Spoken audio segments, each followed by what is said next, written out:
Hello, this is Tom Brevoort. You are listening to Into the Night, the Moon Knight podcast.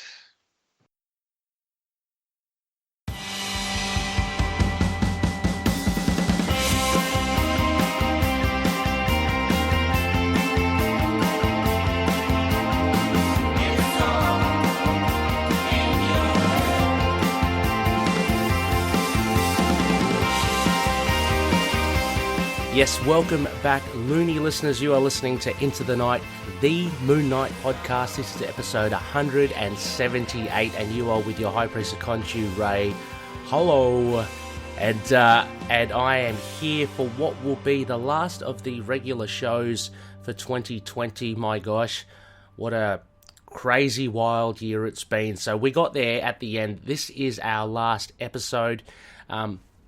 Apart from maybe a re-release of an interview and some stuff for our serial audio adventure, this will cap off our year for 2020. And what better way to do it? I just recently came across this awesome website. It's been around for yonks. We'll get into it straight away. But before I say anything, a big hello and a big welcome to Chase from MoonKnightFan.com. Chase, welcome to the show.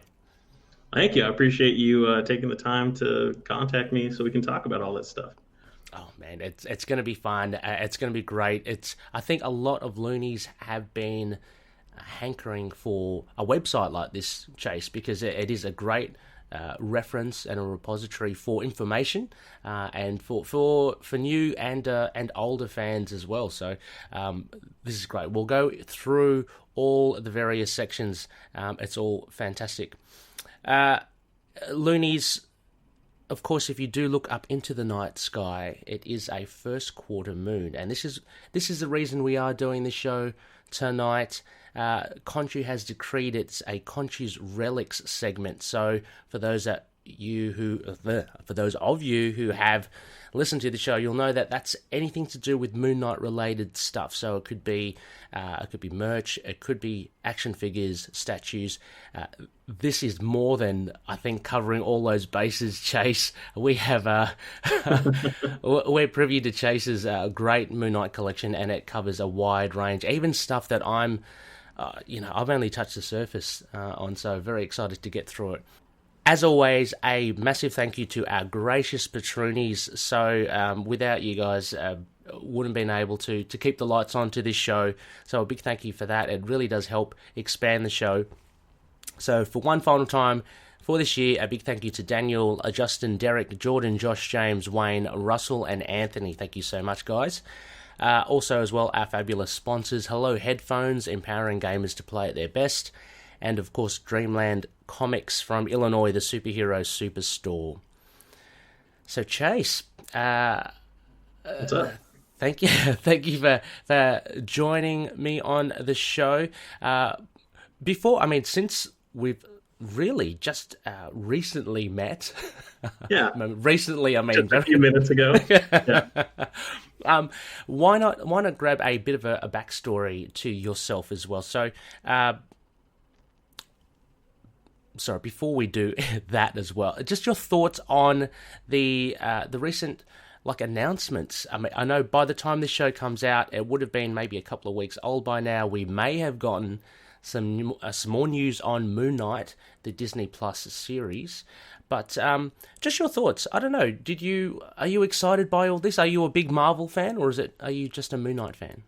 I'm a huge Marvel fan. Well, I'm a huge comic fan in general. I'm not specific to any company, but I enjoy the movies, and I enjoy what I've seen and what they've created. So part of me is pretty excited. There's always a part of me that always wanted to see like a Moon Knight show or movie, but then there's another part of me that's very scared that if they do it wrong, everyone who knows me knows I'm a Moon Knight fan, even if they've never read a comic book. And I'm so worried if it's like terrible, people are gonna be like, "Oh, that's what you like." I'm like, "But that's not what I like." But so I'm excited. I think they've done a pretty good job creating pretty interesting stuff. They take some liberties that I think usually are good choices when they change things, particularly with like Guardians of the Galaxy was particularly different than the comic book. But they made a very enjoyable movie. So I'm pretty excited that they haven't mentioned too much. I think the only person confirmed right now is Mohammed Diab, the director. Yep. I don't know much of his work. He's only had 2 released films, but they are really highly rated, and I'm always excited to see new talent. I mean, Moon Knight as a comic book was always a place for, artists to kickstart their careers. So why can't the show be the same way? So I'm pretty excited about it. It should be interesting indeed. It's funny that you mentioned that about the changes that Marvel, I guess, tweaked to the characters in the film or the screen iteration of the comics. Not that it is Disney Plus, but I was a little flabbergasted by Netflix's Daredevil. Like, I'm a big Daredevil fan, and do you like the show as well, or? So I saw the first season. I didn't see anything past that. I liked a lot of it. I thought the action was good. I thought they were good actors, but I wasn't super crazy about the pacing of most of those Netflix Marvel shows. The only one that I really was captured by the whole season was the Jessica Jones, and that one I was pretty excited by. But by the end of the first Daredevil, I was kind of worried that there was too much padding. I'm not a marathon TV watcher, so my opinion on this should be taken with a grain of salt. I'll read comic books all day, but sitting in front of a TV watching shows endlessly is not necessarily something I do too often. So okay, I mean, that's fair enough, and that's actually for the, I guess, the truer comic book fans, that's good to hear. Comic books as the medium is better. I was only kind of leading with that because, look, I'm a big Daredevil's fan, comic book fan as well. I enjoyed the show for, holistically. I mean, all the 3 seasons, it had its ups and downs as well, but it did take liberties, like quite... not huge liberties, but there were different changes to, say, the character of Karen Page, and so, which some of the other Daredevil fans were kind of against, and it surprised me. I don't know. I just came across someone that really didn't like the show at all, and she's a big Daredevil fan, like comic book fan. And she hated it, and I was like, really? It's like, I thought it was like one of the better Netflix shows. But yeah, anyway, I mean, everyone's entitled to their opinion. It just surprised me. That's all. So, well, I enjoyed it just fine. My issues with the show were more having to do with the direction of a show in general. My qualms had nothing to do with them changing the source material. I think how true and how different they were from the source material worked out very well. That was probably one of the stronger parts of the show, in my opinion. So, yeah, I feel there is a little bit of a fine line with that, and I think Absolutely. the MCU, they do a good job in capturing the essence. Because I always kind of compare it to, say, the Fox's X-Men versions, on the film, where they took massive liberties in it, and I don't like them as much, say, as the MCU. I mean, I love Hugh Jackman. Yeah, I mean, I love Hugh Jackman as Wolverine. For me, X2 is my favorite kind of X-Men thing. It's definitely one of my favorite of the X-Men movies for sure. Yeah, so. Well, I'd say that Hugh Jackman himself is a perfect example of when you take liberties with a character, how it can just be absolutely stellar. I was never, before the movies came out, I liked X-Men, but I was never huge into Wolverine. I was kind of like a Gambit fan. And the Wolverine to me was definitely the 90s cartoon Wolverine, this little angry guy. And then when the movies came out, you see this giant, tall, much more eloquent guy, Hugh Jackman playing it. And I loved his portrayal. And he made me love Wolverine. And to be honest, I mean, his Wolverine is very different from the comic, but it worked out so perfectly that I always use that as the example when people are worried if they're going to change things. I'm like, it could be amazing like that. I mean, he was the best part of the movies. So. Yeah, I'd imagine. Like, I hadn't jumped on the social media, the forum, chats at that stage when X-Men came out, but I would have imagined there would have been an uproar with the casting of Hugh Jackman.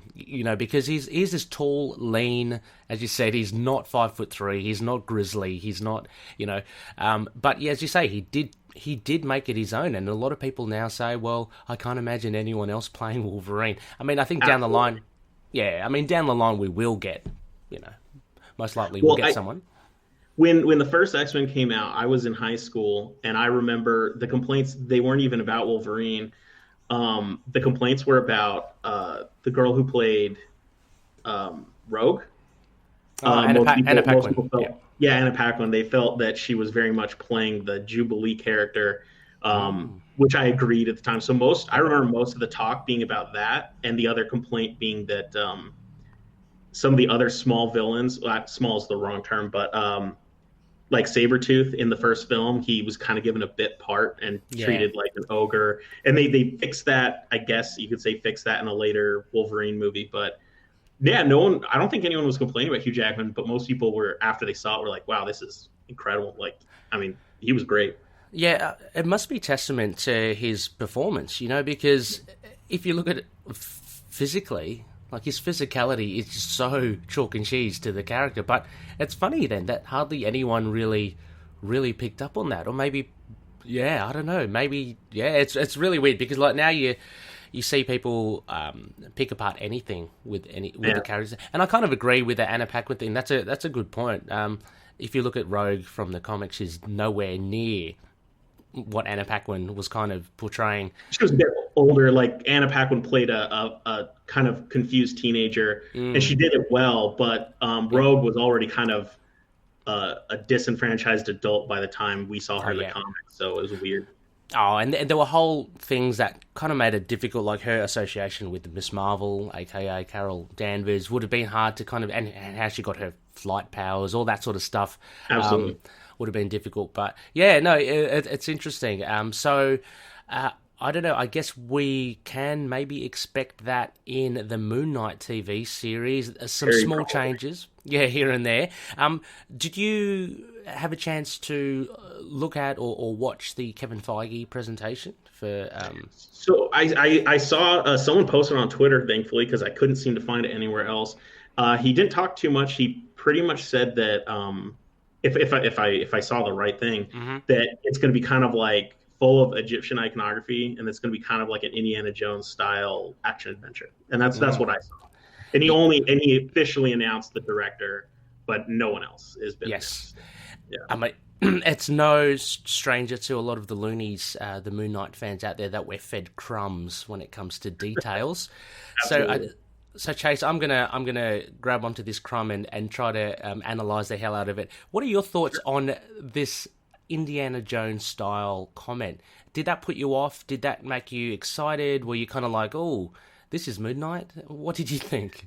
All right, so I could imagine that most people would be like, how could they turn Moon Knight into Indiana Jones? But I'm actually incredibly excited about it for a couple reasons. One being Indiana Jones is one of my favorite movie series of all time. And some of the original Moon Knight series books and some of even his 90s series, the Mark Spector Moon Knight, he does a lot of Indiana Jones type stuff, a lot of that high action adventure, going out to exotic places, lots of guns, fighting the bad guys and everything. And they were good fun in the comics. So I'm pretty excited from that point of view. And I also think that it's something that we haven't seen yet in the Marvel Cinematic Universe. So giving it something different is good. I was very worried that they were going to take a Batman approach to it. I mean, Moon Knight's been trying to get away from the comparisons to Batman for 40 years. And I was really worried they were just going to try to create a Batman show. And I didn't want them to do that. So I'm pretty excited on from that point of view. And I'm also very excited about they want to heavily go on the Egyptian iconography. The Egypt aspect was one of the things that got me into Moon Knight back in the 90s. Just as long as they don't go like they did in the Fist of Khonshu miniseries, because that was great art, but terrible writing. So as long as they're not trying to do that, I'm happy. Yeah. So I guess. Yeah, me too. I've got a bit of mixed feelings. I guess with that statement, it is exciting. It's not exactly the thing I would have pictured a Moon Knight show to be framed around, an Indiana Jones style thing. I was thinking of, like, if they are leaning towards this bit of the Moon Knight comics, I think it's an amazing kind of very obscure reference. There's those backstories in a couple of the classic issues where it's Mark Spector before he was Moon Knight as a mercenary, and that had a very pulpy Indiana Jones style. So maybe if we do see pre-Moon Knight Mark Spector, we may get a bit of that. That would be pretty cool. Absolutely. Yeah, but the Indiana Jones swashbuckling kind of nature. Look, I love the films as well. I guess again we'll just have to wait and see. I think a lot of the loonies might be hankering for more of that dark-edged, 2006 onwards kind of Moon Knight from the Finch Houston run. So I guess we'll have to wait and see. Also, there, Chase, I just noticed I had a little smile to myself while you were referencing. Look, I'm not going to bleep you out for Batman. What we usually do on the show, we only have the one Batman reference. All the other times that his name is mentioned, I bleep it out. But just for the sake, it's the last episode of the year. You know, I want to have a good impression for you of our show. So if you do re-listen to it, don't worry, I won't bleep it all out. And look, I've said it a couple of times myself. I feel like I should wash out my mouth with soap. But are you a Batman fan, just by any chance? I'd say, I definitely am, because when I was a kid, I grew up with the Batman cartoon in the early '90s before I even knew who Moon Knight was. I mean, he's not my favorite character. I don't even know if he'd make my top 5. But excellent. But then there's stuff to like. There's stuff to hate too, because I've seen all the movies and I hate more than half of them. So, well, he's got such a track record, and I guess so many people playing him, so many comics. There's a lot more room for to err on quality and story. So. I guess we have to give him that. Now, just your thoughts again before we really dive into why we're here, about your awesome website. Just a couple of questions, just because while I got you here, and I just wanted to ask you, I wanted to get another take. Potential fit into the TV or the MCU for Moon Knight. Can you see any merit in that? I've been pushing this angle of a connection with Blade, but supernatural. How do you see Moon Knight if he does fit in? Would he work well? I would absolutely love it to be from a supernatural focus. Like he might show up in the new Doctor Strange. I'd love it to tie in with Blade. I was really gunning for a Midnight Suns comic book that Smallwood was pushing for. I really love the supernatural element of Moon Knight. It's one of my favorite things. And so I'd love to see him with vampires and voodoo and demons and ghosts and stuff. And they don't have a lot of that in the Marvel Cinematic Universe. So either he could be one of the ones that really pushes that with characters like Blade, like you said, or they're just going to kind of let him do his own thing. I don't mind if they keep him his own thing, because in the comic books, whenever they try to shove Moon Knight into other books, it just cheapens the Moon Knight experience, because he's a very complicated character. But I'd argue that even in like Avengers comics, all the characters are kind of cheapened, because when you read them on their own, they're more fleshed out. So as long as they're not trying to just slowly push him into like an Avengers or a Defenders type thing, and they let him be his own thing, I think that's kind of what I'd prefer. They acknowledge he exists in the universe. Like the way they did it with Daredevil on the Netflix show, where they acknowledged it and they talked about what happened in Avengers and everything as it affected people. I really liked that. And I think if they do that, I'm probably happy with that. But if they bring him into the movies and they do something big to do, I'm not going to lie, it's going to be fun. So yeah, I'm cool. Yeah, no, that should be great.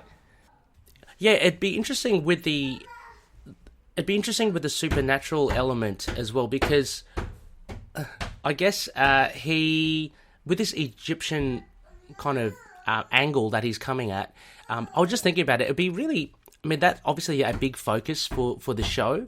It'd be very interesting to see how then if that is at all worked into the supernatural element, because I guess it's how they'll portray Khonshu, and the way I was thinking it in my head was that, well, could we potentially get a horror kind of element or horror take on Khonshu, which I think would be awesome. I always loved the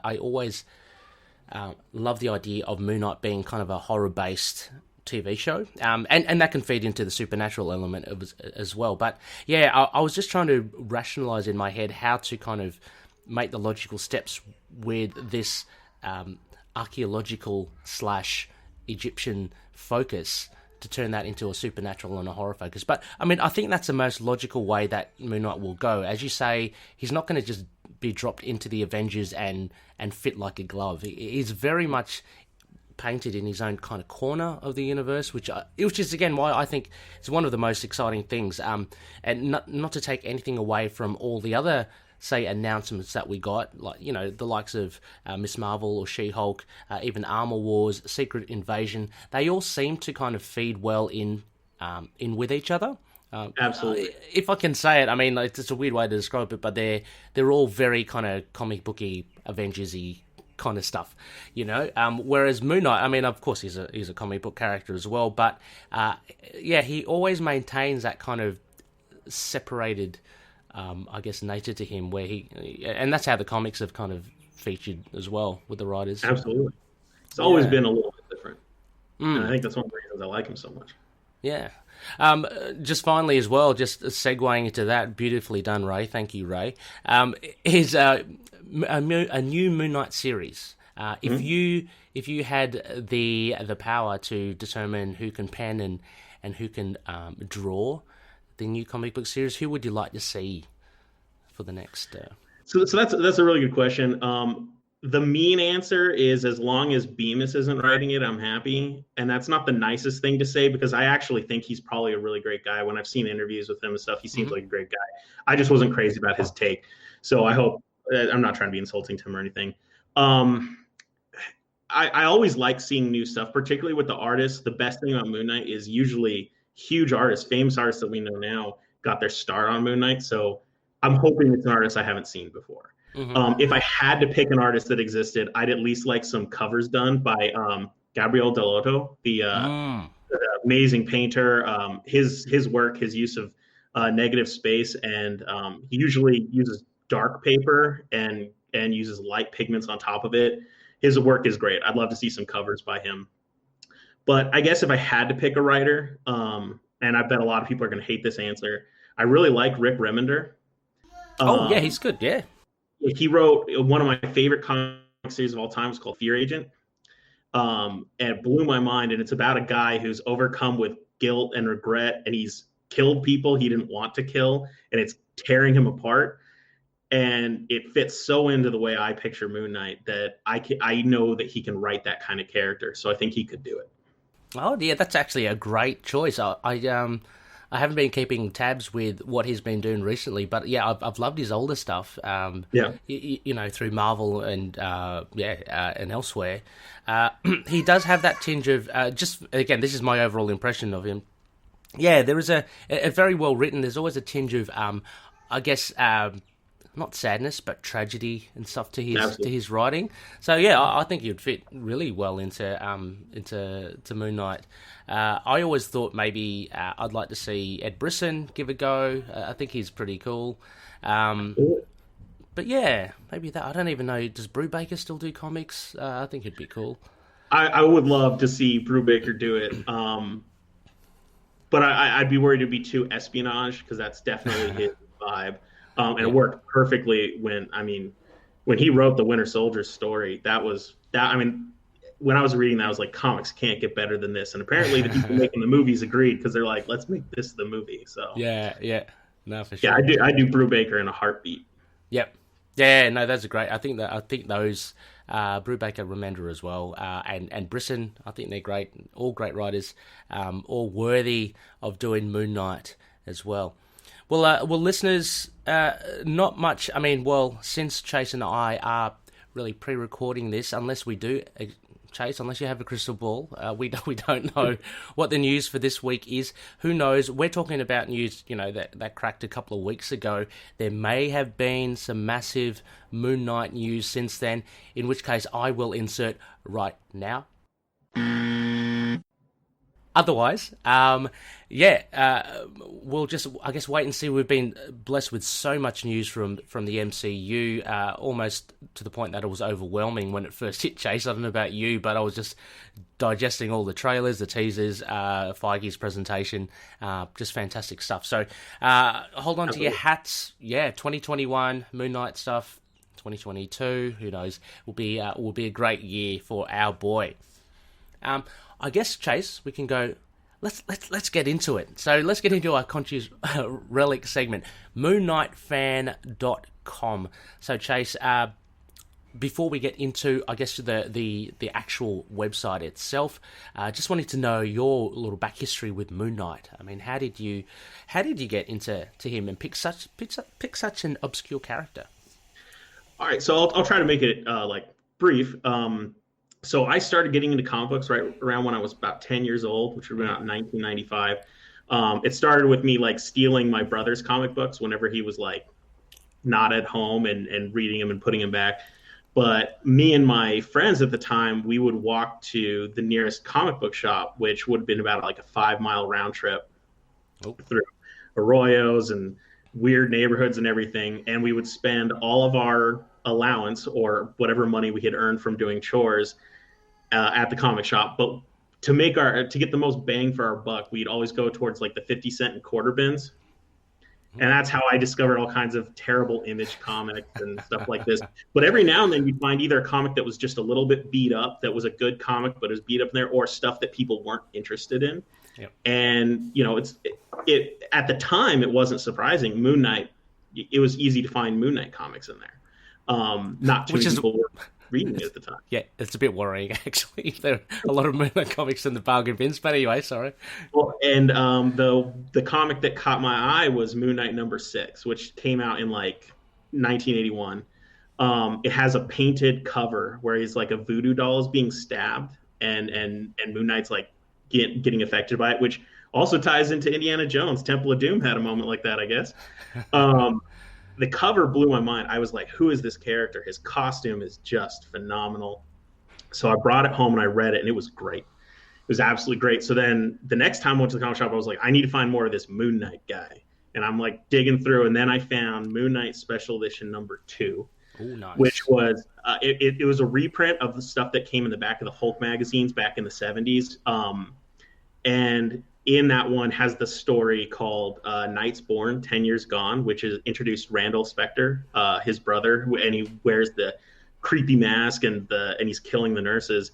And that is my favorite issue to this day. Blew my mind. And I just remember reading, because I read a lot of other comics, including those terrible Image comics like Youngblood. And Moon Knight just felt so intelligently written by comparison, and also felt very adult. And when you're 10, reading something adult makes you feel so good about yourself. And so at that point, I was like, I need to find more about the Moon Knight. Got everything that they had in the quarter bins, and then I started going to the normal bins and paying. I bought the first Moon Knight, and it cost me $5, and that was the most expensive comic I had bought at that point. And I was pretty much obsessed at that point. And then once I got to high school, me and my friends, we stepped away from comics, because when you're a teenager and insecure, you're convinced that comic books will hold you back socially, because comic books weren't cool back then. They are now. They weren't. But then when I started up college, first day of college, there's a comic shop right off campus, and I was like, I'll see what's happening in the world of comics today. Picked up an issue of Spider-Man, and I was sucked back in, and I've never looked back. So. Nice. That's so cool. It always fascinates me, the comics and the runs that get people into it, whether it be, the cover that drew you in from issue 6, and then to back that up, then for you to jump into the old Hulk magazine backstories. That's actually a good trajectory to get into Moon Knight. I think you could have jumped into, dare I say it, and we've had him on the show, so massive apologies, but my own opinion, but you could have had the ending of, Mark Spector Moon Knight. You could have jumped into that and gone, I don't like this fellow at all. So it's good that you... One of my earliest was issue 60, his death issue, because when I started getting into Moon Knight, he was dead. The entire world accepted that Moon Knight was gone. He was dead. Yeah. And I picked up that issue, and it was also pretty expensive. Everyone wanted to collect it because of the Platt artwork, which I still to this day don't understand. Mm-hmm. And it was a god awful comic book. It was terrible. And I was like, no wonder they killed him. I mean, this is bad reading. You just can't do this. So Yeah, did you understand a lot of that latter stuff? I to this day I need to reread it, and there's a lot in there. We even had Terry Kavanagh on the show as well. He was letting us know about it and how a lot of these ideas came to fruition, and how Mark Grunwald actually was really into like these ideas and say, yeah, keep on. I can't remember what it was. It might have been the Bloodlust, was it? I can't. There was a particular aspect. I don't know if it was a Knights Templar or something, but towards that end, Mark Grunwald was. And I love Mark Grunwald's stuff. You know, again, a lot of hot and cold stuff with his work, but his top stuff is like creme de la creme for me. So just trying to make sense of that ending was really strange. Oh, that was it. Terry Kavanagh and had pitched to Mark Grunwald this new thing. So you have superpowered people, you have mutants, and what Terry wanted to introduce was these kind of hybrids or descendants of angels and devils. And so that would be like a new part of the Marvel universe. But I guess it never really took off after Mark Spector Moon Knight. Well, I guess looking at the Moon Knight fan website, Chase. So how did that translate from, I guess, being that college student, being that 10-year-old as well, collecting comics? How did that translate into forming a Moon Knight website? Well, absolutely. I when I got back into comics, I found that when I was rereading some of my old comics, I kept gravitating towards Moon Knight, which meant even more to me as an adult.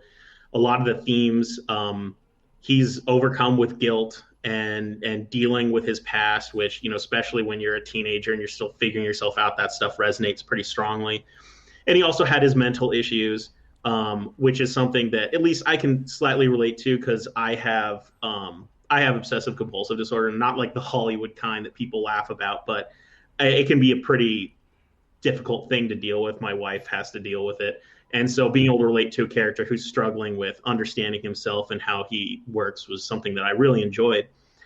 And I was also pretty excited because at the time, even though they had brought Moon Knight back from the dead, he'd only had like 2 miniseries, but he was a very finite character.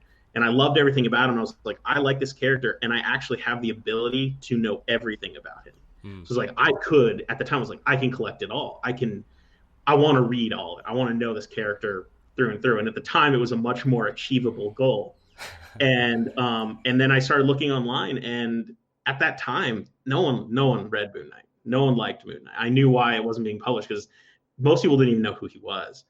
And so finding information on it was impossible. There were 3 ways I found out information about Moon Knight. One was there's a site called the Marvel Chronology Project, where some people who were definitely obsessed with details would like document every character that appears in every comic and as best as they could. And I started using that to find weird appearances, like finding out he was in Infinity War or an issue of Power Man and Iron Fist. Then there was this Moon Knight message board, which is definitely dead now, but at the time it was where like me and just like 2 other guys would talk about Moon Knight. We'd find like, oh, did you see he was in this latest issue? Oh, thanks, I'm gonna go check it out. And right after college, when I went to that comic book shop, the owner, I got talking to the owner. She was a really nice woman, and you could tell at this point she was running a comic shop because she'd been doing it for so long, but she wasn't really into comic books anymore. And I was the only guy who went in there and actually just talked to her about the world, whereas everyone else just wanted to talk comics with her, but you could tell she hasn't read a comic book in years. And when the summer came, she said to me, she's like, oh, so what are you doing this summer? You got a job? I'm like, nah. And she's like, you should work for me. So nice. I worked at a comic shop for a couple of years. And that allowed me to not only look at every issue that came out every month to see if Moon Knight was in it, but I was able to go through the back issues. It's how I got Werewolf by Night number 32. I think it cost me like $35. Oh, gosh. Yeah, nice. And I just pulled it straight out of their bins and looked at him like, oh, this is his first appearance. Didn't even know it was his first appearance until I found an Overstreet comic book guide. But so it was really hard to get information, and I wanted to collect all this. And then when I was talking to the few people online, they wanted to know what I was finding out to give them the information. And I also, on a side project, I've been building websites since the 90s just for fun. And they were, usually stupid things. They were about like the Sega Saturn or PC gaming or something like that. And I just loved writing websites by hand. It's kind of like a Zen garden to just do the HTML coding. And so I was like, oh, I'll just have fun and I'll make a little Moon Knight site. And I'll just put all my information that I find about the character on there, all the issues he appears in, so everyone can just go to one place and find it, because nothing like that existed. And I think I started that in, I want to say it was like 2003. It would have been, yeah, sometime in 2003. And at the time, it was called the Ultimate Moon Knight Fan Resource. I changed its name as soon as Ultimate Moon Knight got introduced in Marvel, because I didn't want people to think the site was for that character. So that's when I changed. Okay, that makes sense. Yeah, and it's a really great web. Look, I'm gonna for patronies as well. I'm gonna punch this up onto the screen so we can start having a look at it. But it's a really thorough website, and that's so funny. Just about that ultimate the ultimate thing.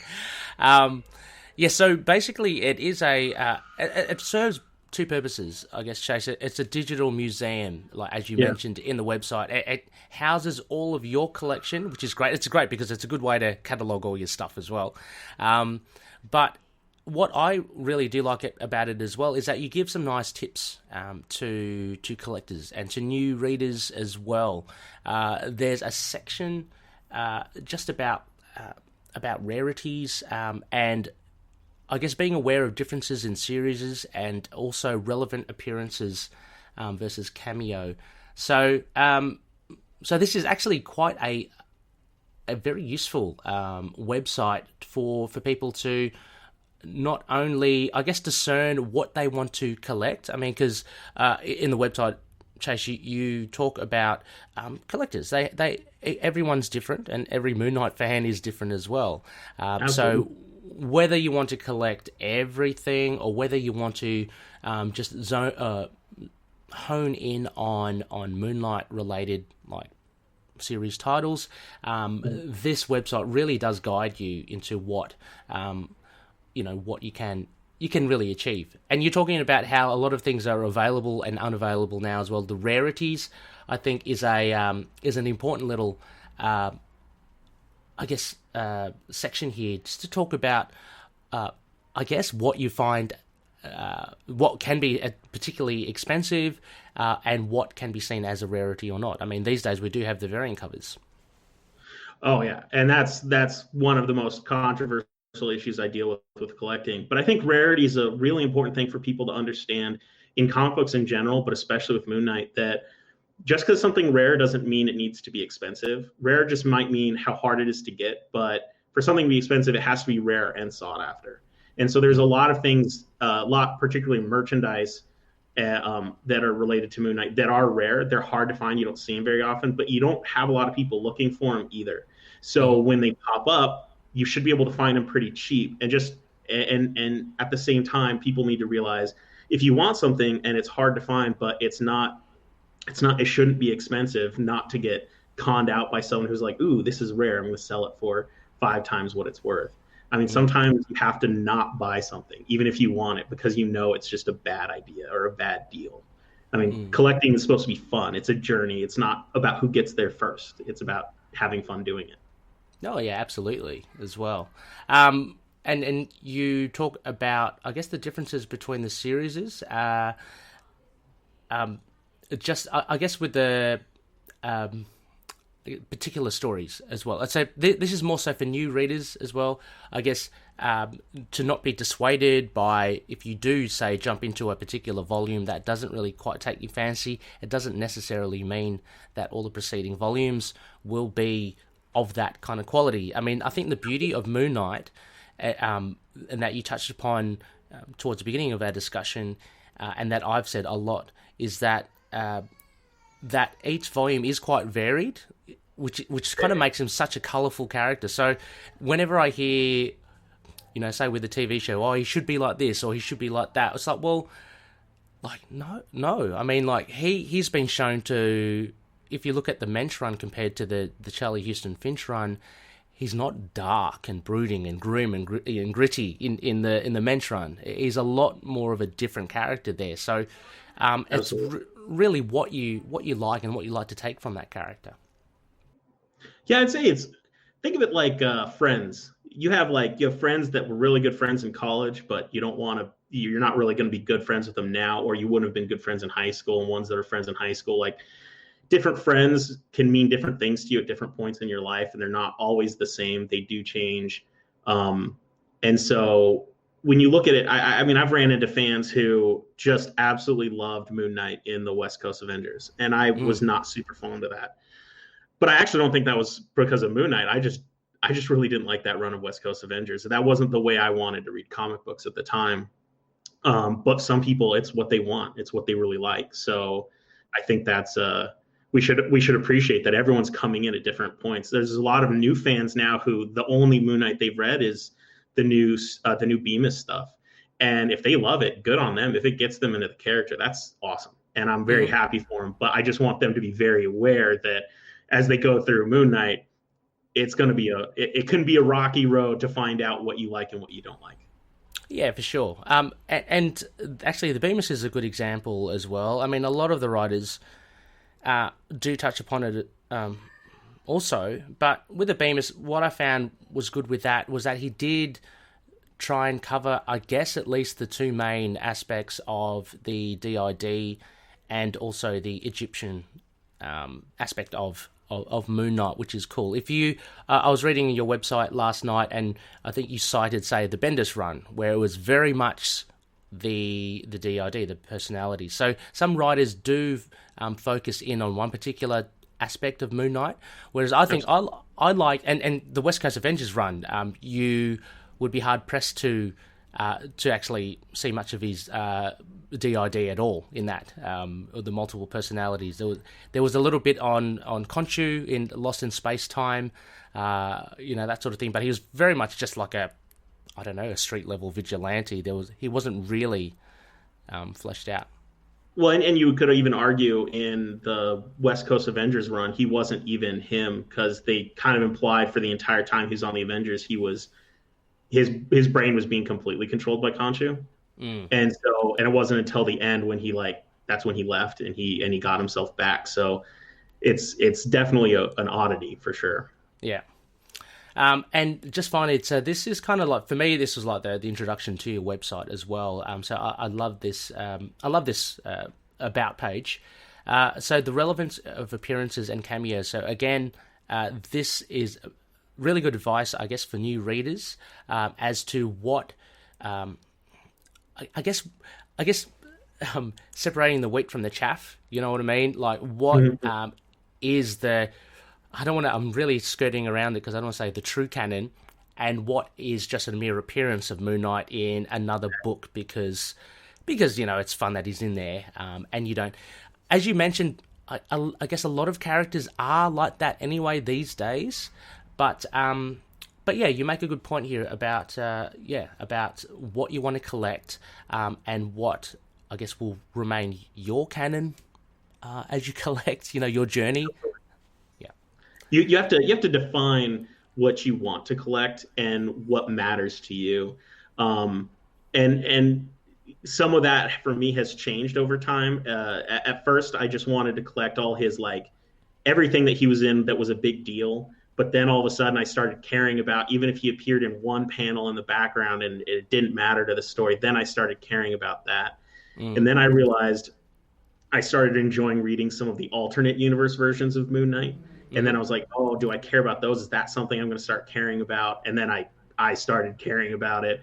And so it's expanded. I think the one thing that I have made very specific to myself that I won't collect has to do with specific variants.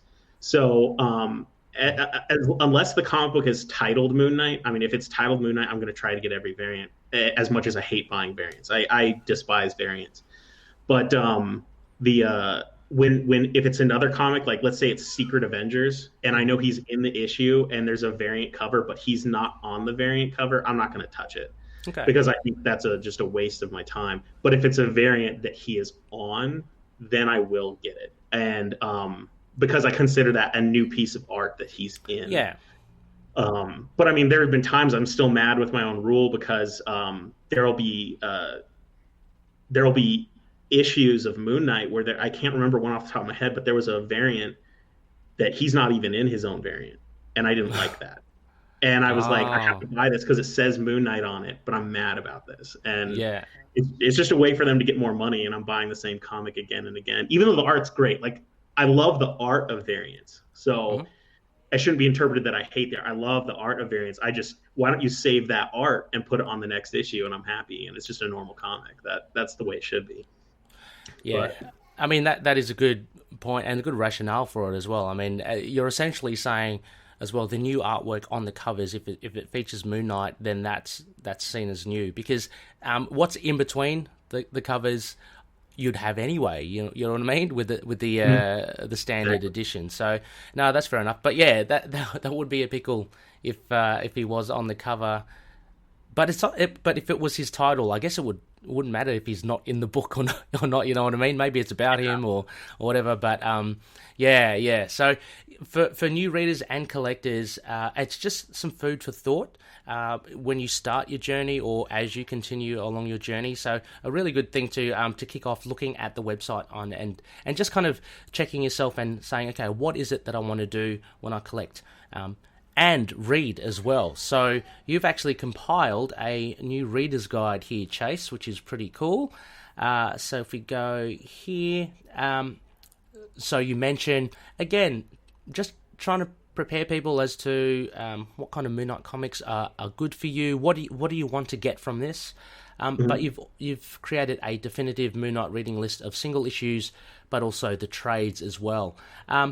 What were your criteria? I know you did state out this is strictly your opinion and your taste, so of course, it's by no way are you saying that this should be the way to go.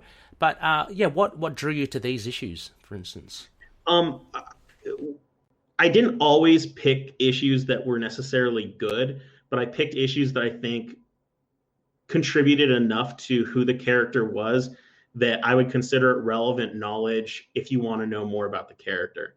So for instance, I don't have the Fist of Khonshu series in here or the West Coast Avengers stuff because I believe you could never read that and you're not actually going to miss anything because it's pretty much never referenced. The only thing that's referenced is that he was an Avenger. But that could be missed. And it's sad to miss that because there was some really great art in the Fist of Khonshu series. Chris Warner did the art for a couple issues, and I actually think he's one of my favorite artists to ever touch the character. It's just a pity it was with a story I wasn't particularly fond of. And when I went to the Mark Spector Moon Knight, I picked very specific stories that were relevant, like when they have Midnight, who would later become a big villain, when Stained Glass Scarlet showed up again. But I didn't even keep the story in which he died because I don't think it was that important because he didn't actually die. Like, they brought him back. And one of my favorite Moon Knight stories, which is the Resurrection War, in which Doug Mensch came back and wrote Moon Knight. And it totally felt like, what did you do to my character over the last couple years? Because we almost retconned a significant portion of the Mark Spector series by saying, oh, maybe it was all like kind of an illusion by Morpheus, one of my favorite Moon Knight villains. And he brought back all these core villains and characters and brought it back. So mostly I was just trying to make sure that these were things that I think help define the character and help you understand the character better. Most of it's very good reading. I tended to avoid stuff that just wasn't very good. And sometimes that does mean I missed a few important key elements. But yeah, I think that if someone wants to know what I like about Moon Knight and what I care about Moon Knight, at least the single issues reading list, it's like if you read all that, you pretty much are going to know everything you need to know about Moon Knight. Yeah, it is a good range as well. And like you said, I mean, I guess there are certain stories that aren't there, but I mean, hey, they won't detract from the overall reading experience if you do follow Chase's singles issues reading list as well. Resurrection War, I've just got to say as well, Chase, is it Tommy Lee Edwards and the colors? Yeah, absolutely, one of the best absolutely brilliant. They just pop out of the pages, really good. But I mean, you've got a few here. I'm just going to run through them quickly. Obviously, the Doug Mensch run. You've got the special editions 1 to 3, which were the reprints of the Hulk magazine backstories, which again, similar as you said, Chase. I love that Randall Spector. I think it was a two-parter. I think, it was a two-parter, but in the special edition, it was presented just straight through. Yeah, you can read it as a single story that way. Yep, very, very scary Randall Spectre. I think still, for me, the best iteration of Randall Spectre. Underused, should be used more. Get him in the TV series. Come on. So we've got Marvel team ups. You've got the Mark Spector Moon Knight there. Bits and pieces there. Not the whole 60, but that's cool. Round Robin. Is it Round Robin? Yeah. Sidekicks Revenge. Yeah. Absolutely.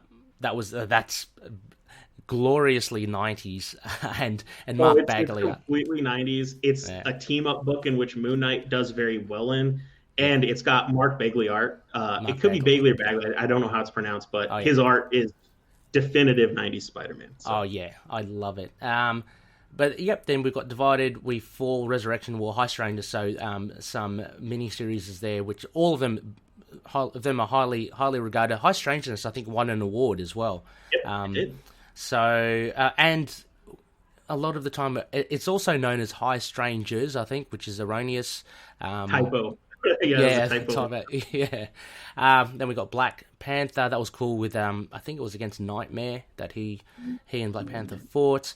That was the Sal Velluto. Sal Velluto. The original artist from the Mark Spector run. So it's kind of cool to see how his art had evolved over the years and see him come back to the character. Yes, I absolutely love his run with Christopher Priest on Black Panther. And his art at the beginning of Mark Spector was brilliant as well, but it just went up to another level with that. So to see him come back and do Mark Spector, so Moon Knight is really good.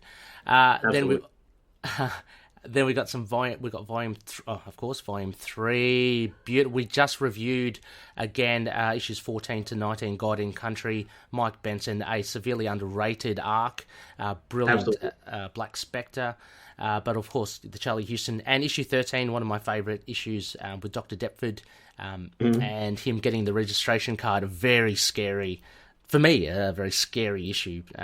And a beautiful way, of seeing Mark and his identities. Silent Night, that's a really good one shot actually. We did that for a Christmas special chase, I think, a couple of years ago, in the hope that it was like a jolly kind of light-hearted romp because it was a Christmas special. I think we came away a little different there. I agree. If you need happy-go-lucky, he appears on the last page of a Marvel holiday special with all the other Jewish characters celebrating Hanukkah. That's about the happiest you're going to see him in the holidays. Oh, really? Okay. Oh, I don't know what... He's there with the Thing. The Thing's the one that I remember off the top of my head. And him and the Thing and a few other characters, and they've got a menorah and everything, but that's about the happiest I've seen him on a holiday. Yeah, exactly. And then you have volumes 5 and 6, respectively. I'm blanking... 1 to 7. I'm blanking. Sorry, Chase. Ellis Bunn Wood. That run. Yes, the first one is Declan Shalvey and Warren Ellis, and then a couple other people took over, and then the one after that is the one that was Lemire and Smallwood. Lemire, yes. The 1 to 14, that's what kickstarted our podcast as well, Chase. So I remember that. Fond memories of recounting all those issues. But so a really good reading list. And then if you're a trade person and... let's face it, they're good. They give you nice little meaty chunks of stories. Chase has also got them here. My favourites, the Epic Collections. I love them. They're good. They cover actually all 3 of them. The third one as well, Final Rest, I think covers the whole Mensch run. So, and all the volume 1 is all the pre-solo series title stuff. So Bad Moon Rising, we're talking Werewolf by Night, we're talking, the Hulk magazine stuff. So, it's really good. So go check it out there. Loonies as well. Very good list. Now let's get into these particular sections, Chase. I just want to kind of go, they're very extensive, so I love it. So Loonies, I recommend that you go peruse it at your leisure. Have a look at Chase's collection, your comic book list as well. What I love about this is that you can download an Excel version of the spreadsheet as well. It's categorized into main, solo, alternate, collected, miscellaneous, and foreign. And you have like a ranking here, Chase, which is good. Again, another good guide if people want to kind of know where you stand with these issues. Yeah, the ranking, it was for people who maybe only wanted to collect stuff that was super relevant. It allowed me to say, wow, this is a really important issue. Like, if you were going to pick up one issue, get this. Two means that, it's relevant to Moon Knight. It's a normal story. One is usually like a cameo in an Avengers comic book where he might say a word and punch a bad guy. Mm-hmm. And the zeros are like, I just picked up Infinity Crusade number, I want to say it was like 4, and he only appears as he's teleporting out, like, so you have to see him. And I'm like, this is something only someone as obsessed as me is going to care about, but most people should not even think about collecting it if they just want to read about Moon Knight, because there's nothing to read there. Yes. I also put every single variant as a 0 because a variant isn't important, because you can get the regular issue and you don't have to worry about spending the money. Yes, it's just purely artwork, basically. The variants. I mean, you're talking about the covers, really. So exactly. So I haven't gone through all of this here, Chase, as well. But so are you up to date with everything? With everything, comics? So. I just picked up a couple comic books from my comic shop last week, like 3 that aren't on here. Mm-hmm. But so the last time I updated it was the 22nd. I tried to make sure I always have an update date on there so that people knew. Mm-hmm. But with the exception of like those 3 comic books and some dice that I got on eBay, that has my entire collection in it. Yeah. Fantastic. So I think it's safe to say that you have all the Moon Knight title series anyway. Mm-hmm. But yeah, I guess it becomes quite extensive. As you say, you're only just picking up some cameos and appearances here and there as well. So I'm assuming that's still an ongoing thing. But it's a vast list here. Loonies, definitely check this out as well and use this. I mean, although in Chase you admit that there are things that aren't entirely all here, I think this is a definitive enough list here for you to check if you are a budding reader or a collector wanting to get into Moon Knight. You should be able to tick off the issues from this list. And as mentioned, it's available on Excel as well, so you can download it for your own use. It's a little easier that way because I have this sorted. Each list is sorted chronologically on when they were released. Mm-hmm. So if you don't like that, you can download the Excel and resort it however you need. Perfect. I originally had it in my old website. I had it very poorly organized in a way that made sense to a 20-year-old who didn't know what he was doing and didn't have to deal with data management. But after several jobs dealing with long lists and data chunks, I was like, wow, this could be so much easier. So I tried to do it. There was actually another guy on the Reddit account, the Moon Knight Reddit. I'm trying to remember his name. It's Star something. Mm-hmm. He's also obviously an incredible fan who cares a lot about this stuff. And he created his own Excel sheet and he started putting it out there, organized his own way. And I remember looking at it and I was like, he offered that Excel out to people, and I was like, that's a smart idea because it allows people to organize the data however they want for their collection. Mm-hmm. And so I took his cue of making Excel available because it was just a really good idea. And so I started doing that with him. Yeah, no, fantastic. And also, as well, as you can see, Patronies, those that do have the video, there are like comments and notes around this. So you can kind of, if there's a particular issue that you're looking for, say there's one I just saw there of him burning his card, his registration card, you can easily see it with the notes. It's all there for you. So very extensive there. Fantastic. Sorry? Him burning his card is also the cover of Mark Spector number 50.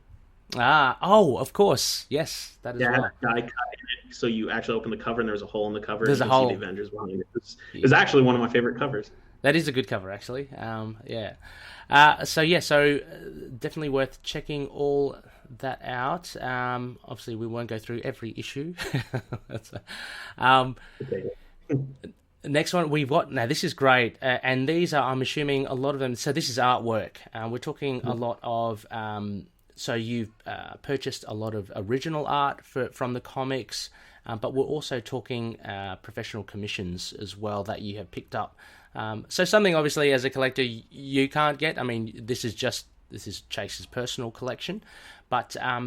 yeah, but really good to see here, Chase. You got stuff from Sal Velluto, as you mentioned, James Fry as well from the latter Mark Spector Moon Knight. So the first ones I got are the second and third. I mean, the third and fourth ones you see on there. The ones that were penciled by James Fry and inked by Chris Ivey. I got those in the early 2000s directly from Christopher Ivey. He was selling them on eBay. I have since learned since then that he was apparently having a rough time in his life, so he was selling stuff off so he could keep on his feet. Didn't know that at the time. Oh, wow. Chris Ivey is one of the nicest people you'll ever talk to. So I bought those two pieces directly from him, and I'm embarrassed to say how cheap they were, because nowadays these would be a lot more expensive because Moon Knight's a lot more popular now. But I think I got each of these for about like $80 a piece. Wow. And once I bought the second one, well, on both of those, when he sent them to me, I sent him a message, because you could actually, this was back when eBay, when they, people's names were visible to you instead of being like blurted out. So it was Christopher Ivey Art was his like handle.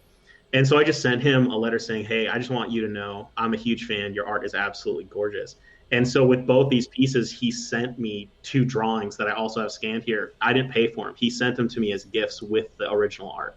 Wow. And you can tell from his pencil work, like, I mean, he's an amazing inker over James Fry's stuff, but man, he's an incredible artist on his own right. I mean, I would have loved to see him do Moon Knight, be the penciler on that himself. Yeah, no, for sure. Very cool. And you got them just like that from him. That's amazing. How do you because I tried to get some original artwork more recently as well. I'm talking about more recent releases of comics. They seem to be snapped up really quickly. You got yours off eBay. Very expensive. Or they're very expensive. But you got them from eBay, right? Is that still the case, or how do you go about it? I tried to contact them directly, but they said, "Oh, sorry." Yep. Yeah, so all these I got on eBay. Okay. And that was, I mean, we're talking almost 20 years ago now. It was very easy to get original art on eBay. Mm-hmm. It could get very expensive there as well, but the first 2, Sal Velluto, I got them as a twofer, and I think it was like $180 for both of those. Okay. It was a great way to do it. I really enjoyed it, and it was, like I said, it was back before Moon Knight was super well known, so it was kind of like no one was wanting them. I mean, I think on all of these, I might have been the only bidder. Wow. I wasn't too terribly picky. The only rule I had when I bought original art is Moon Knight has to be in one of the panels. Because there you would see original art up, but it would just be other characters, and that's fine. So the one you're looking at right now, I met Mark Texeira. I met him. He was a bit shy. He wasn't talking too much. He was mostly just there, and his wife was doing most of the business. And I bought, he released a book, a hardbound book of his art, and he had some Moon Knight stuff in there. So I bought it from him, and then he sketched that for me inside. I think the sketches were like free. He was just doing it if you bought his book. And of course I was going to buy his book. He does great stuff. I mean, his Ghost Rider stuff from the 90s was phenomenal. Yes. So he did that for me. The other drawing I have was he was a local artist, and I had his card with it, but it got lost, and I can't read his signature. So I don't know his name anymore, but he was a blast to talk to. I probably talked to him for like 30 minutes just about comics in general. And I really liked his art. His has a very Halloween vibe, with the long cloak, kind of hobgoblin-y. It was a good look, and he it was really nice. I think it was $20 for that, and it was more than worth it. I love the I love the hood there. No, what was that? Yeah, I love the Halloween hood, like the look. It's a very different kind of look for Moon Knight. It's really cool. It's a little haunting, which I think is pretty great. Good tune to the character. Yeah. the sad thing is I have a commission, but it doesn't belong on the site. So I met Bill Sinkovich. He came to a con here in New Mexico, and I was shy to talk to this guy. I've met celebrities and I've talked to all manner of people, and doesn't really affect me much. But meeting him, it was like meeting my childhood hero, one of my favorite artists of all time. And my wife was like, "Go talk to him," and I was like, "I'm nervous. What am I supposed to say?" And she pushed me, she's like, "Just go talk to him." And I just had a conversation with him about New Mexico, which is where I'm from, and he's been here a lot. Apparently, he loves the area. He loves the art here. We're very art heavy. We got a lot of Native American art and stuff here that brings a lot of tourism in, and he's big into that stuff. And I don't even think I talked to him about Moon Knight at all. And I wanted to get a commission from him, but I only had so much money, and so all I could afford was a headshot drawing. And I wasn't going to have him draw just Moon Knight, which is like a hood with eyes, because I felt like I wanted something that conveyed his full talents. So I actually commissioned him to draw Black Widow. And so I have a Black Widow headshot that is my favorite piece of art. I have it framed right behind my computer, so I can look at it every day, and it's great. But since it's not Moon Knight, it doesn't go on the thing. And I would love to be able to pay for a full body Moon Knight commission, but I was doing with what I could with the money I had, and he was amazing. If you guys ever have a chance to meet him, please do it. He's incredibly kind. He's incredibly humble, and he just lets his art go. So we asked him to draw black and white because we couldn't afford color. And he gave a very reasonable price. And he's like, just come back in like an hour. And we walked around the con, and we came back in an hour, and he just fully colored it. And he's like, "Hey, I know you didn't say color." And he's like, "But I got this feeling. I went for it. I just thought it needed it." And I just looked at it, and I'm like, "Oh my God, this looks incredible." And awesome. He's just a great guy. So fantastic. It's amazing how they can turn that around like in an hour. I mean, like an hour is like it's not that long. You know what I mean? Like, especially if you're at a con, you can walk around, you can just browse stuff, and before you know it, you're back there again, and he's got this piece for you. So, fantastic stuff. I'll have to maybe if you're willing to see a photo of that. That's really cool. I mean, I can only imagine. Yeah. So you can take a look. I should even post it. I should post it to my Instagram account anyway, because people love it. Artist. I think so. Excuse me. When I was in college, I got my degree in art, and my favorite professor, he told me something that I've held on to ever since he told it to me. And he said the difference between a good artist and a bad artist has nothing to do with ability. It's just how quick you are. He said a bad artist can draw something that's going to take them longer, and that's how you know when you see a professional, because if you say, "Hey, can you draw me a quick headshot?" and they can hammer it out real quick. A good artist playing Pictionary, their image will look pretty good. Yeah. Because they can do it quickly. And when people are just starting out with art, it takes them a lot longer to get something because they have to think about every stroke a lot more ahead of time. So anyone can draw well. It's just good artists do it quicker. And that helps. That's fantastic. It's a great piece of advice. So fantastic artworks here as well, commissions. We always encourage loonies to share their fan art even as well, their own drawn stuff, but maybe the other commissions. We have seen it in our group, so it's great to just great to see others as well, especially on this website. So sorry, I didn't mean to interrupt you. Before my website got converted and put to this new format where it was mostly just my collection and nothing else, I used to post people's their own fan art and their custom toys that they made. They would send them to me, and I used to post those. And I still have all the images, but it didn't feel right because the focus of my site changed, and so I no longer put other people's stuff, even though it's incredible stuff. So oh, that's a shame, but true. I think. Yeah, as you mentioned in the website, it's very much a digital museum for your collection as well. So yeah, I can understand how putting other people's property or possessions might be a bit weird. So if we go to there's a section here both on statues and toys as well. So statues and busts. So for loonies who have listened to a lot of our older episodes as well, we did do a rundown of the statues and action figures. A lot of them are featured here, like that beautiful Diamond Select Toys resin statue, which a lot of you will be well aware of. There are some very familiar busts here.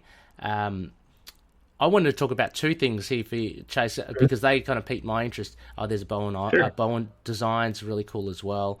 That Diamond Select Moon Knight bust that I'm looking at now is... I've got to get one of them. Seriously, anyway. The one that... Don't do it justice. Sorry, what was that? Pictures don't do it justice.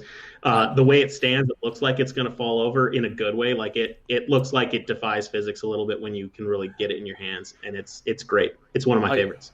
Yeah, no, I think you mentioned it's very what did you say? It's very surprisingly stable as well. Yeah, yeah, absolutely. Yeah. But this Panini Moon Knight statuette, this German edition, I can't say I've seen this one, but where did you pick this one up? All right, so that one, I unfortunately, it's not a great story. I had to get it on eBay, but the story of me getting to where I absolutely bought it on eBay is good.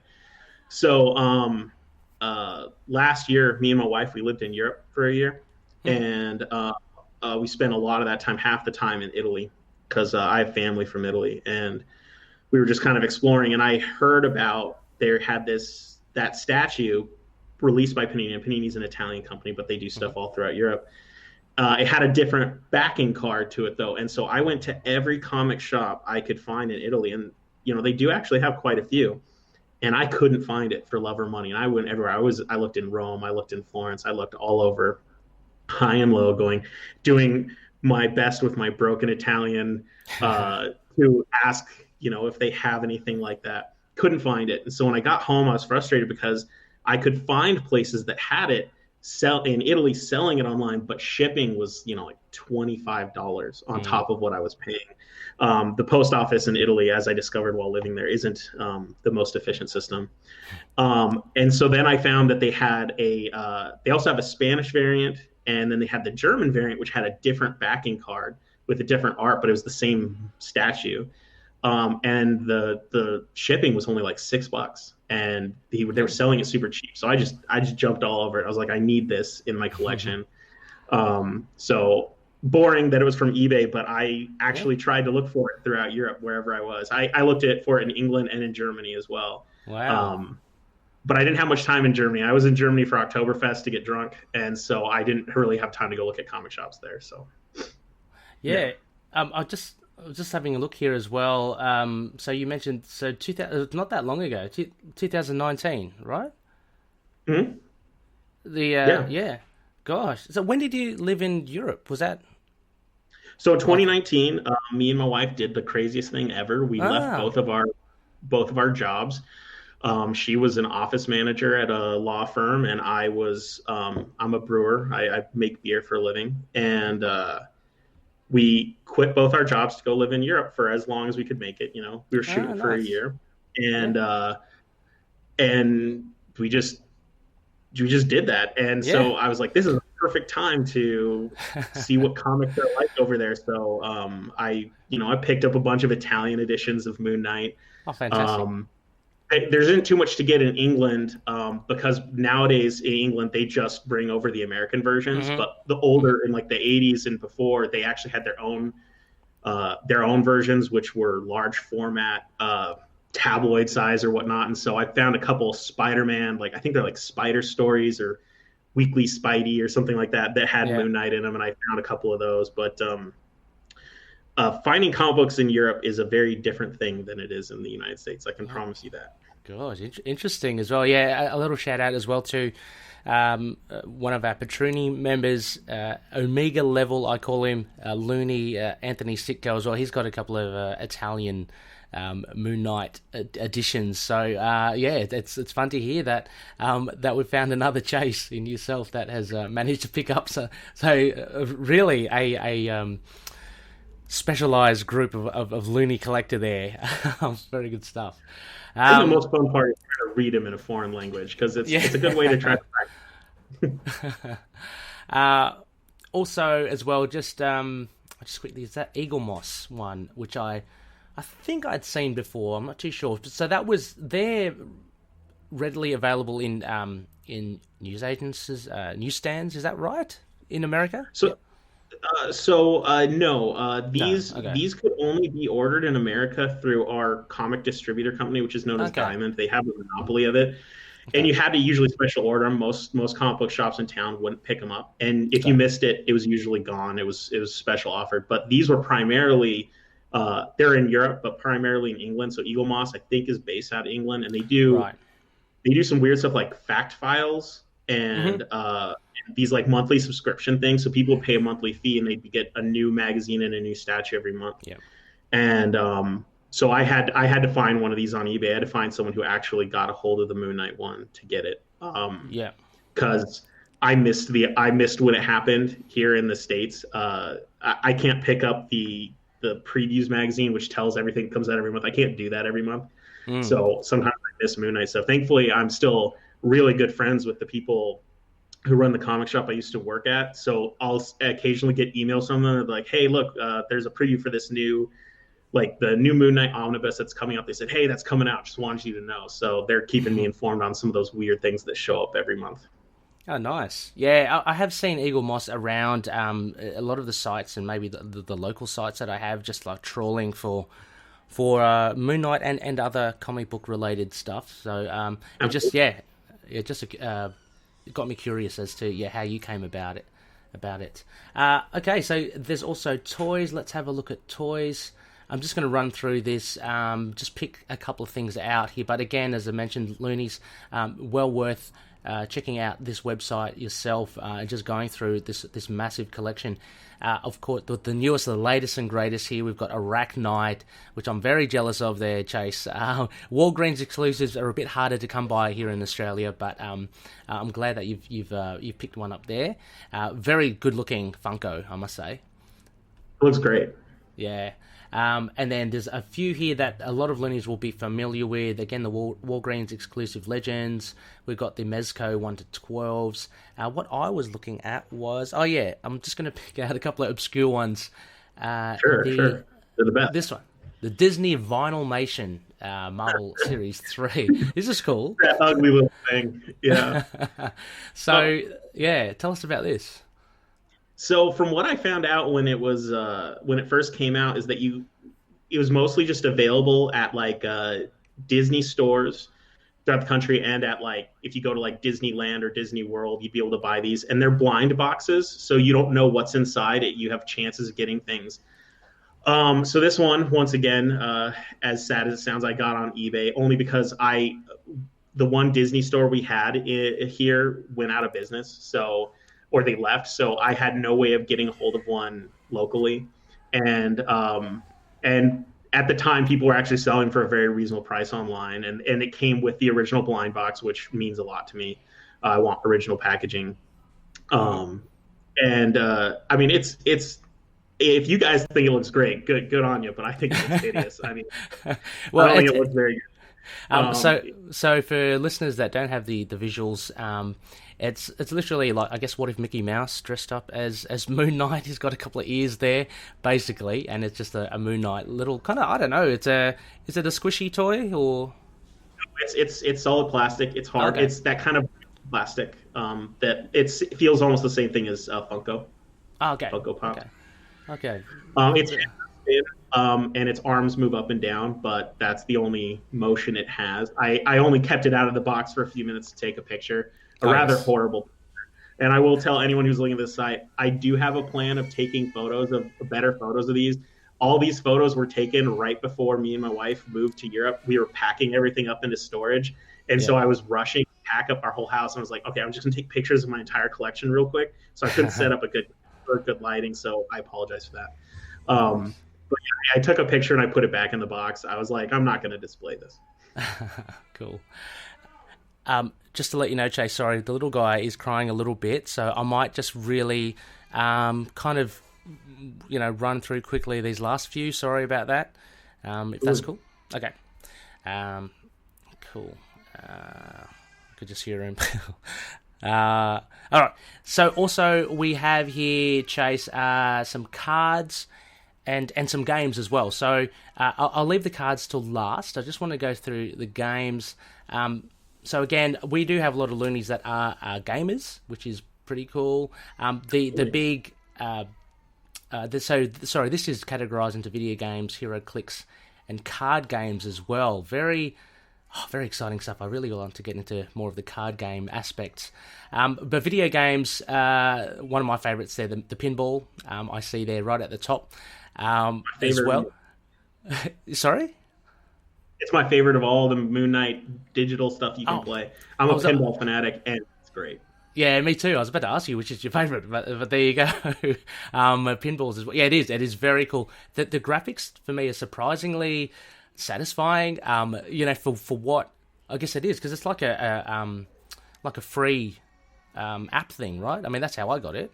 Is it free? I can't remember. Or do you pay? Zen Pinball, which is the framework where you can get all these pinball tables, is free, but some tables you have to pay for. And I think I paid $5 back in the day for it's the Vengeance and Virtue pack, which has 4 tables. One was Moon Knight. There's Thor, X-Men, and Ghost Rider as well. Yeah. I think that was me as well. Yeah, you're right. I think it was a while ago since I bought it. A couple of years ago at least. And I just wanted to go into plenty of stuff here, Loonies. Too much to cover. Collectible trading cards here, Chase. Let's wrap on this. This is awesome. This is an indulgence for me. So please bear with me. I didn't realize there were all these Moon Knight cards. This is fantastic.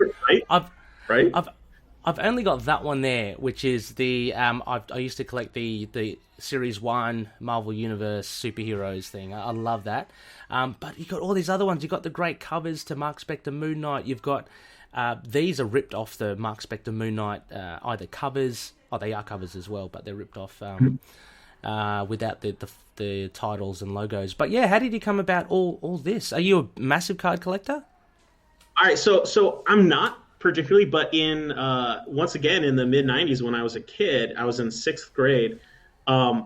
Everyone was into cards at the time. Like no one was into Pogs or anything. It was all about the cards. And me and my friends, we started collecting the 1995 Fleer Spider-Man series. We loved it, and we would all on our lunch breaks, we were all trading cards and everything. And it was a big deal. We only did it for a year or two, and then we forgot about cards. But it was important because doing that, I met a guy who would become my best friend and be my best man at my wedding. Doing that, just trading cards. So I mean, it had an impact in my life. Yeah. But when I started doing my Moon Knight collecting later on in college, I found my old binder with all my old Spider-Man cards, and there was a Moon Knight card, and you can see it on it's one of these. It was in the Spider-Man series. Let me see if I can find it real quick.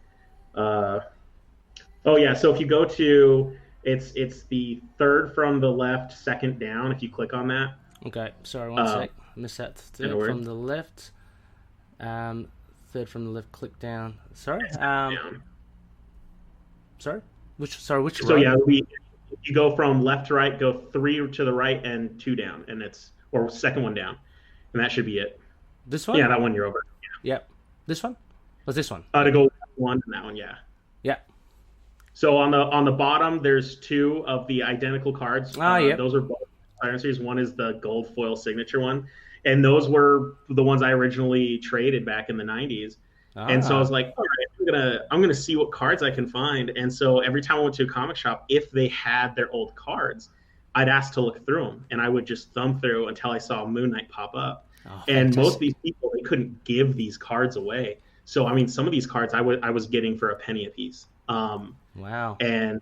But there seems to be a resurgence in the card collecting community. So there's been a lot of recent releases, and I can only get so many because some of them are very expensive. They have rare inserts and variants of them. And I won't pay more than I'll pay a couple dollars for a card, but that's kind of where I put my limit. So I'm missing $50, $60 special ones that they have on here. But I mostly find out about these on eBay. I just browse eBay in my spare time, and I look through the card section. And I'm like, oh, I haven't seen that one before. And I look it up on some online guides, making sure it's, legit. And then I'll pick them up. And I find someone who's selling they sell a bunch of cards, and I'll search their inventory for Moon Knight, find out they have 8 Moon Knight cards, and they do combined shipping so I can save money. And that's what I do. So usually when I get them, I'll get 8 at a time, and I'm getting them from one guy. So wow. Well, I want to put it out there to loonies as well. If any loonies in our community are into card collecting, let's get this thing kind of started as well. If you have cards of Moon Knight or you know, of any other of your favorite Marvel characters, throw them up into our Facebook group. Let's, you know, if you need to trade them, I mean, let's do what these trading cards were meant to be used for, to trade, you know, to have fun. It's all about sharing and seeing what you got and what you don't have. So I love it. You're talking about a resurgence of cards.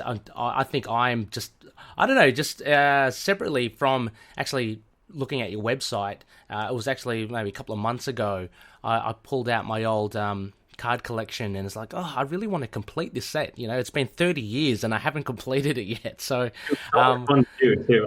It is. And I found some Facebook groups as well, and it's like, I put it up like, does anyone have this, this, and this? And I've received like responses. Yeah, I've got them. I think I've got them piled away somewhere. Do you want them? And you know, I've been getting them for like next to nothing. You know, it's so much easier these days because I guess people have surplus, and what do you do with it? You know, if you don't have it. Whereas back in the day, obviously you'd be trading them. So yeah, Loonies, if you have cards, let's get that started in our community. I'd love to see that. All thanks to you, Chase, as well with this, because I was floored by this section in your website on cards. It's fantastic. I was worried it would be the section no one looked at, to be honest. Because no, yeah. I'm happy someone not only is looking at it, is actually finding it as fun as I found it. So that's awesome. Oh yeah, I'm trawling through each of those cards. I'm scrutinizing each of them in your photos. So Loonies as well. There are a few other sections here, other stuff which includes articles, interviews, which are really good. Also merchandise. Have I got that one right? Maybe not. It's the other one. Sorry, that's the other links. So other stuff are collectibles. So we're looking at pins, patches, posters, shirts, cups, all that sort of stuff. There has been a smattering of Moon Knight merch here and there. More so now, I think, because of maybe the TV show coming up, as well as Chase. We do have the like of TeePublic and Redbubble, which aren't official merchandise things, but you can get even more like Moon Knight merch there from artists who use Moon Knight creatively. Absolutely. So I do buy a lot of custom stuff as well. Mm-hmm. And my wife, that's a good gift thing. She always knows, I can get like a cool custom Moon Knight shirt. I don't put them on the site though, because I'm limiting my site to official stuff people can collect. Yes, of course. But I do have a good pile of like custom weird stuff. Like I have the Lego figure that you can find on eBay. I have one of those, but it doesn't belong on the site, but I still have it. So there's still so much stuff in my collection not online, but for those kinds of reasons. And also the links, I think, was what I was. There's also a couple of video. Oh, no, is that the one? Yeah. Here, so we have information and facts. So again, Looney's a great repository of information. Chase, you'd mentioned the Marvel Chronology Project. There are a couple of other websites there as well. There are articles here, which I'm keen to get into. There's Doug Mensch Talks Moon Knight. I think I may have read that one. But there are other ones here, Agents of Style, The Many Masks of Moon Knight. So really rich and varied information that you've collated here, Chase, onto the website. It's fantastic. And then we have, say, videos. I did click onto this YouTube one. There's a couple there which I find interesting as well. There was a custom. There was a video game. Did you do that? You made a custom Crescent Dart. There were custom Crescent Darts. I did that. Yeah. So what game was that? Sorry. So the Crescent Dart I made was for Doom and Doom 2, the original game from the 90s. I grew up with those games. They're meanwhile. So while I was sitting in my apartment while I was living in England, I was a little bored that night, and I was like, I really want to do something fun, and I'd always talk to myself, I'm going to make a mod for Doom. You know, everyone does it. I've got to do it myself. And I've been talking about doing it for like a decade. And I was like, I'll do it right now. So I cut out a crescent out of a piece of paper and photographed my hand against the wall, cut it out in Photoshop, and practiced everything. Wow. And I made a full mod, I'd say, in like a couple hours that night, probably like 4 hours, because I had to learn how to write the specific code information for it. But it was shockingly fun, and I made it over powerful. So you can find a video to it on YouTube, and I think I put it out for people to download. But I made it super powerful, so it kills anything. Just because, I mean, if I'm going to go throw a Crescent parts of things, I want them to die right away just because I want to have fun with it. So yeah, for sure. But yeah. Yeah, no. And also the other one that you had there, it's on the YouTube channel, which is, I always like seeing them as well, is the it's like the story aspect of the Marvel Legos Moon Knight coming in. Yeah. Yeah, no, Or is it Avengers? One of those Lego games, right? So Moon Knight actually appears in all 3 Lego games: Lego Avengers, Lego Marvel Superheroes 1 and 2. He can be unlocked in all of them. I'm gonna try to put more content on my on that website. One of the projects I've got coming up is my wife, who's never read a Moon Knight comic in her life. She agreed that I'm gonna give her a couple of my favorites to read, and then I'm just gonna ask her questions and hear her thoughts. So I want to get it, and I was going to just record those and put them up on the YouTube. Oh, that'd be cool. Yeah. People are interesting. But yeah, with the Lego games, I'm going to try to record all of them, how you unlock the character and what it's like. I love this one in particular because he's flying a little Lego mooncopter around, which was just all kinds of fun. So yeah, I'm not much of a gamer, but I think I do have the Marvel, what's the other one? Superheroes 2. I think I got, and I made a concerted effort to unlock Moon Knight there. Had a lot of fun. Unfortunately, for me, I found his playability, is that a term, a little bit mediocre, unfortunately. He doesn't do much, unless, of course, I don't know. Threw some darts, had a bow stuff. That was about it. It's like, the excitement is totally in the fact that it's Moon Knight to me, but he's not anything special. Very few games actually cared to give him much to do. There was a game called Ultimate Alliance that came out in the mid-2000s where Moon Knight was a legitimately added character, and he plays his own way. And I think that's probably the best way if you want to play as Moon Knight. That would probably be the best way to do it. I still think the best Moon Knight game money can buy, though, is the pinball game, because you can play it endlessly. And they recreated, and particularly if you're a fan of the 2006 series, because that's all the stuff in it was mostly based off that. I mean, they brought to life a lot of his famous villains and characters, and you can just see them moving around, and it's pretty amazing. It's the coolest thing. Oh, it is fantastic. We've got it. I'd love to. We are. Of course, we can't talk about everything here, Chase, as well. I'd love to have you back on at some stage. I mean, there's so much stuff to talk about. You're talking about the pinball game. I'd love to do a spotlight on that because I love it as well. But there's also the stuff like, I mean, I've dabbled in like Future Fight, the stuff like Contest of Champions where Moon Knight appears. Ultimate Alliance has been a gateway for a lot of the loonies to know about Moon Knight. I mean, that was a lot of their origin stories into Moon Knight. So I've actually never played that one. Ultimate Alliance 2, I think, is what they were talking about. Because there are 3, right? I don't think he's in 2 or 3. I think he's only in the first one. Okay, and so even then, it's a little tricky. I can't remember off the top of my head. I recommend you look at the site. He's not in every version. He's in like the Xbox 360 and PlayStation 3 version, but he's not in the PlayStation 2 one. And he's not in the PC one, but you can actually get, some fans made a patch where you can unlock him, and I did that because I played it on the computer. So if you want to play it, I think it's only the first one, and check my site to find out which versions it is. So because it'd be horrible if you bought it and you got the wrong one. And you wanted to check it out. So. Absolutely. And also, I'd love to have you back on again, maybe to talk about certain runs or certain issues, but also about cards for sure. I'm going to hopefully touch base with the cards. But Chase, I think for loonies, the best thing to do would be to check the website again. Like, we've only scratched the surface here on a lot of the stuff that you've got on this website. It's really remarkable stuff, and I really do believe it's a great springboard for relatively new fans to learn more about Moon Knight. As you mentioned, he's a very kind of finite character. It's easy enough to grasp his whole kind of history and canon, and potentially, if you want to collect it, to actually get it.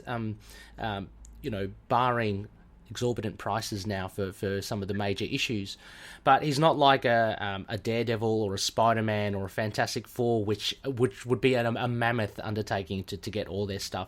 So he's certainly achievable, but it is a truly impressive thing he chased with not only the comics which you have, but all the other merchandise and items based on Moon Knight. So a fantastic job.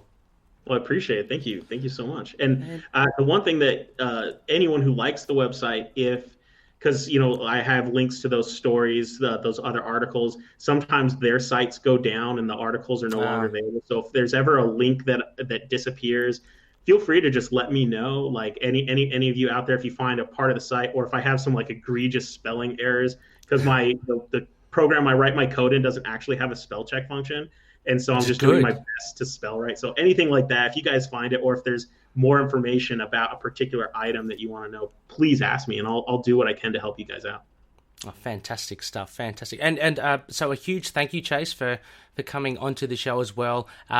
As you mentioned, people can just drop you a line if they want or have any questions on your website. Are there any other platforms that people can contact you, or are there any other projects that you might want to give a plug to?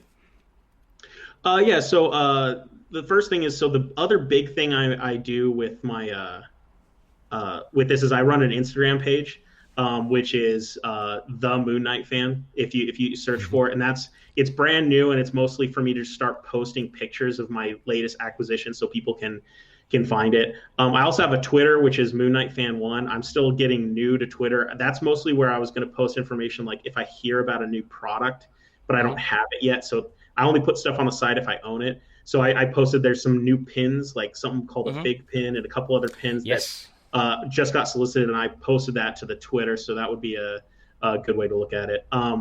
The only other major project I'm doing right now is me and my wife have started our own little fun podcast called Hair of the Werewolf, which is a play on the words hair of the dog for when you're hungover. Yeah. And it's just a paranormal supernatural podcast with like a pub theme where we pretty much are just drinking beer and liquor and telling each other scary stories, true or false, be a skeptic or whatever you want to do, just to have fun. It's supposed to be a fun little romp. And you can find us on like Spotify and Google Podcasts and Apple Podcasts, and we're having fun with that. We're brand new to it, so we don't have the production value or the quality or experience that something like your show has, but maybe one day. But right now we're figuring it out. Oh, that's awesome. That's great. And that will be in the show notes as well, Loonies, as well. So, again, you can catch Chase on Instagram, relatively new on Twitter, but also Hair of the Werewolf, which is available on all good podcast catches.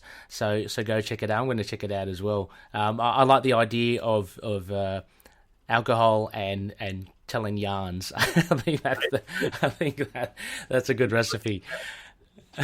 So Loonies, a big thank you. Thank you for listening in on our very last show. Chase as well, wish you all the best over the festive break. Whatever,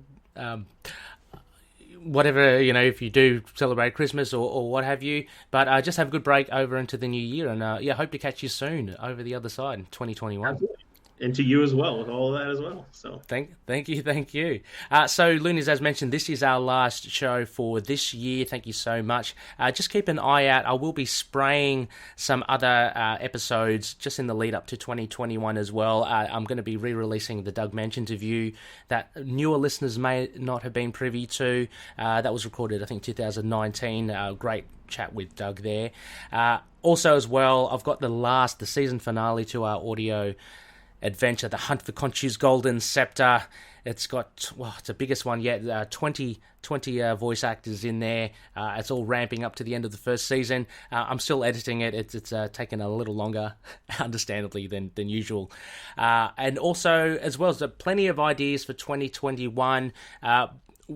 As mentioned before, I think, I can't remember if I did, actually. I might change the format of the show a little starting in the new year.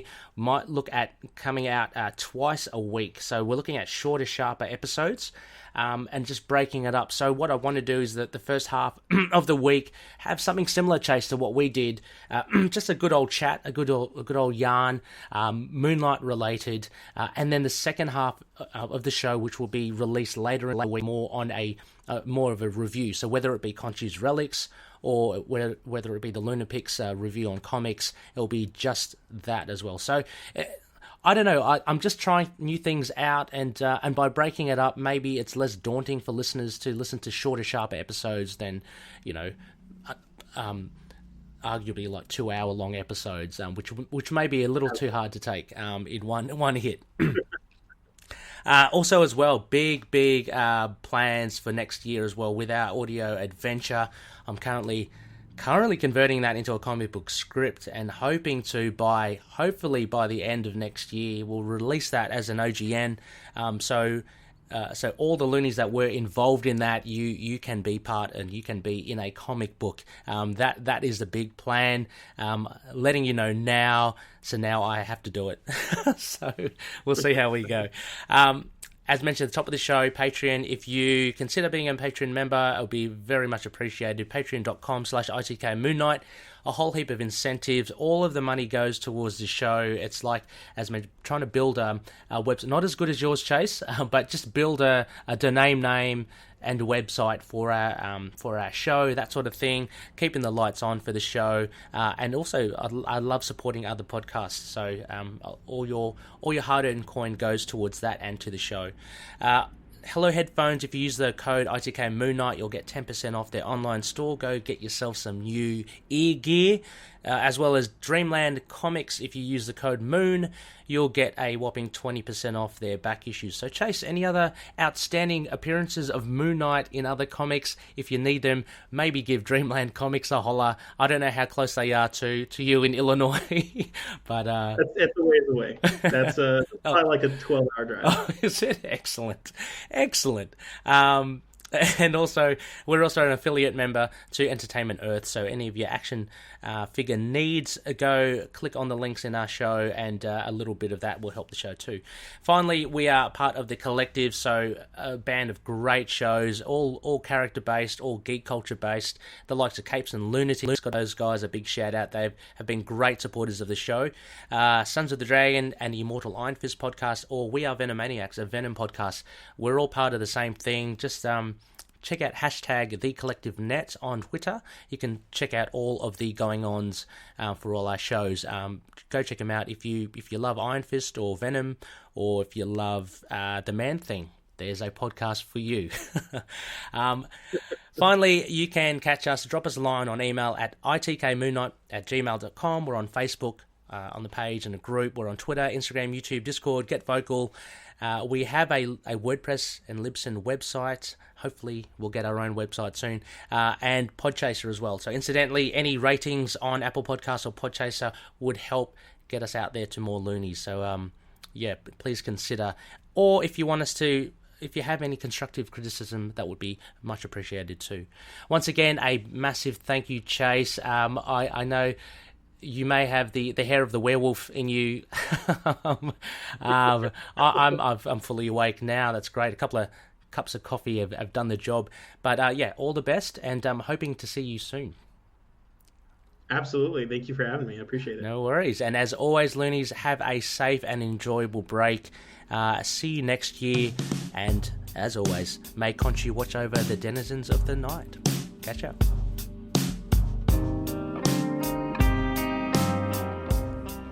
Moon Knight and affiliated characters, stories and events are properties of Marvel Characters Incorporated. Materials used and discussed within the podcast are intended for critique and review purposes only under the fair dealing concept of the current Copyright Act. The views, information or opinions expressed during the podcast are solely those of the individuals involved and do not necessarily represent those of the copyright owners.